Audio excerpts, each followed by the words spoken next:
श्री महालक्ष्मी अष्टकम्। नमस्तेस्तु महामाये श्रीपीठे सुरपूजिते शङ्खचक्रगदाहस्ते महालक्ष्मी नमोऽस्तुते। नमस्तेस्तु महामाये श्रीपीठे सुरपूजिते शङ्खचक्रगदाहस्ते महालक्ष्मी नमोऽस्तुते। नमस्ते गरुडारूढे कोलासुरभयङ्करे सर्वपापहरे देवी महालक्ष्मी नमोऽस्तुते।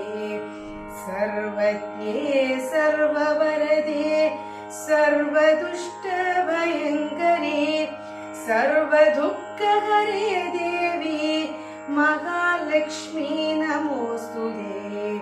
सिद्धिबुद्धिप्रदे देवी भुक्तिमुक्तिप्रदायिनी मन्त्रमूर्ते सदा देवी महालक्ष्मी नमोऽस्तुते।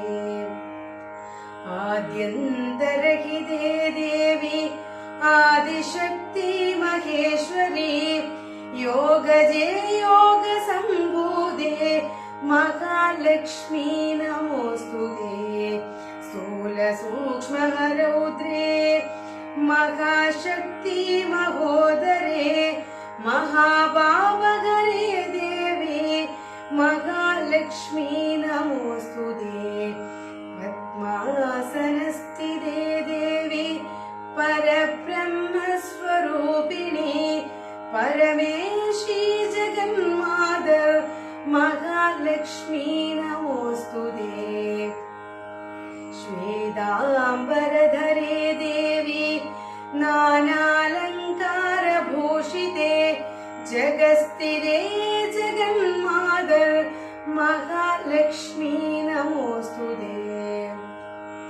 महालक्ष्म्याष्टकस्तोत्रम् यः पठेत् भक्तिमान् नरः सर्वसिद्धिमवाप्नोति राज्यं प्राप्नोति सर्वदा।